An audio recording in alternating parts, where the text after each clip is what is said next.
21. Darth Sidious había ordenado que la mayoría de sus queridas estatuas y antiguos bajorrelieves Sith se sacaran de sus destrozados aposentos en el edificio administrativo del Senado, donde 4 Jedi habían perdido la vida y uno se convirtió al lado oscuro. Una vez trasladados a la sala del trono, los bajorrelieves se montaron en las amplias paredes y las estatuas se colocaron en pedestales. Sidious giró sobre su trono y los contemplaba ahora. Tal y como había temido algún Jedi desde el principio, Anakin estaba maduro para su conversión desde el momento en que Qui-Gon Jinn lo llevó al templo por primera vez, y los planes de Sidious se habían desarrollado a lo largo de más de una década sin incidente alguno. Pero ni siquiera Sidious podía prever la derrota de Anakin a manos de Obi-Wan Kenobi en Mustafar. En aquel momento, Anakin aún estaba entre 2 mundos y era vulnerable. El que no hubiera podido vencer a su antiguo maestro había prolongado esa vulnerabilidad. Sidious recordaba el desesperado regreso a Coruscant, recordaba cómo usó todos sus poderes y todas las pócimas y aparatos de su botiquín para aliviar las extremidades cortadas y el cuerpo desesperadamente ampollado de Anakin.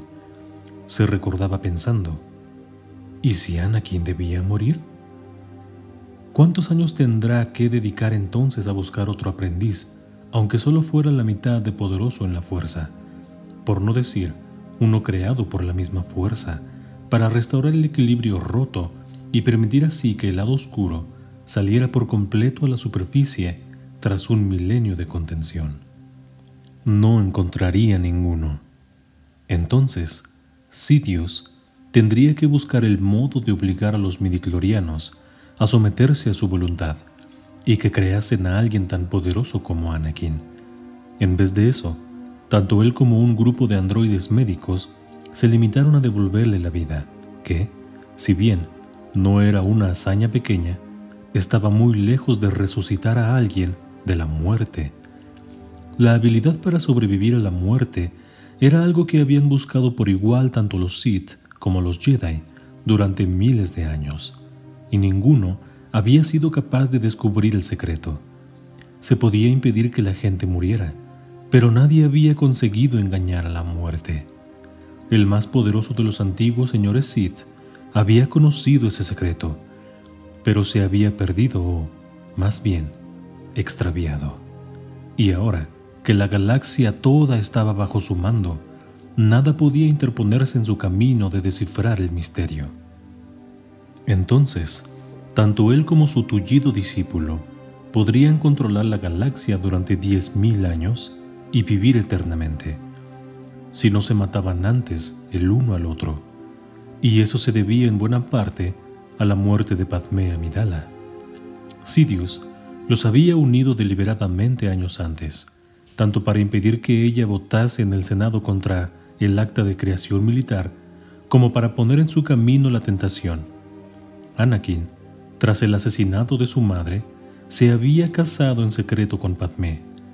Cuando supo del matrimonio, Sidious estuvo seguro de que el apego psicológico del muchacho a ella acabaría proporcionándole los medios necesarios para completar su conversión al lado oscuro. Los temores que Anakin sentía por ella, tanto reales como presentes en sus visiones, y más desde que Padmé quedó embarazada, se habían acrecentado al mantenerlos separados.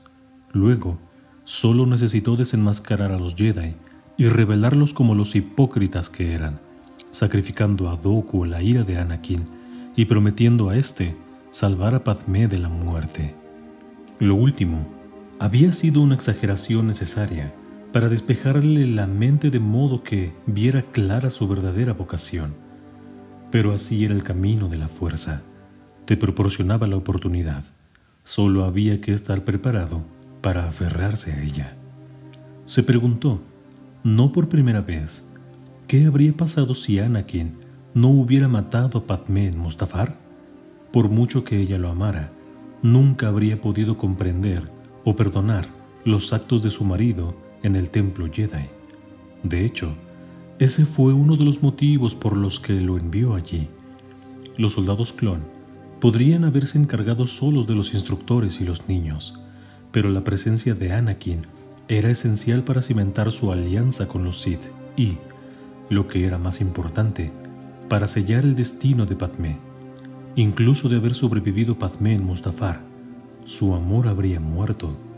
Ella habría perdido el deseo de vivir y su hijo habría sido educado por Sidious y Vader. ¿Habría sido ese hijo el primero de una nueva orden Sith de miles de millones de miembros? La misma idea de una orden Sith era una corrupción de las intenciones de los antiguos señores oscuros. Por fortuna, Darth Bane lo había entendido así y había insistido en que, salvo en momentos muy concretos, no debían existir al mismo tiempo más de dos señores Sith, un maestro y un aprendiz, porque se necesitaban dos para perpetuar la orden Sith. Por tanto, a Sidious le correspondía completar la convalecencia de Vader. Como emperador Palpatine, no necesitaba revelar a nadie su entrenamiento y su maestría Sith, y, por el momento, Vader era su propio sable carmesí. Que la galaxia pensara de Vader lo que quisiera. Jedi caído, Sith renacido, matón político. Eso apenas importaba, ya que el miedo seguiría imponiéndose, manteniéndolos a todos a raya. Sí, Vader no era precisamente lo que andaba buscando. Sus brazos y piernas eran artificiales y nunca sería capaz de invocar el rayo o de saltar, como tanto les gustaba saltar a los Jedi. Su entrenamiento en el lado oscuro solo acababa de empezar, pero el poder Sith no residía en la carne, sino en la voluntad. La contención era aplaudida por los Jedi solo porque no conocían el poder del lado oscuro. El verdadero punto débil de Vader era psicológico, que no físico, y para que éste pudiera superarlo tendría que sumirse más y más en sí mismo, afrontando todas sus decisiones y decepciones. La relación maestro-aprendiz de los Sith tenía una dinámica de traición y siempre era un juego peligroso. Se alentaba su confianza al tiempo que se la saboteaba, se exigía lealtad mientras se recompensaba la traición y se infundía sospecha cuando se alababa la honestidad. En cierto sentido, era la supervivencia del más apto.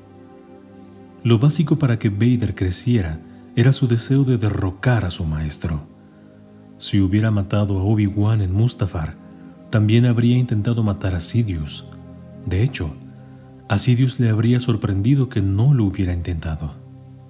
Pero ahora, Vader, incapaz hasta de respirar por su cuenta, no estaba a la altura de ese reto y comprendía que tendría que hacer todo lo que estuviera en su mano para arrancarle de su desesperación y despertar el increíble poder de su interior, incluso a costa de su propia seguridad. Alertado por una ligera turbación en la fuerza, se volvió hacia el holoproyector de la sala del trono un momento antes de que se materializara en el aire una imagen de Maz Amedda a medio tamaño. «Mi señor, pido disculpas por interrumpir su meditación», dijo el chagriano. «Pero se ha captado una transmisión codificada Jedi y ha sido localizada en el cúmulo de Tion». «Más supervivientes de la Orden 66», dijo Sidious. «Eso parece, mi señor. ¿Debo llamar al Lord Vader?» Sidious lo meditó un momento. ¿Bastarían nuevas muertes de Jedi para que Vader curase sus heridas? Quizás sí, quizás no. Pero, en todo caso, todavía no. «No», dijo finalmente. «Necesito al Lord Vader en Coruscant».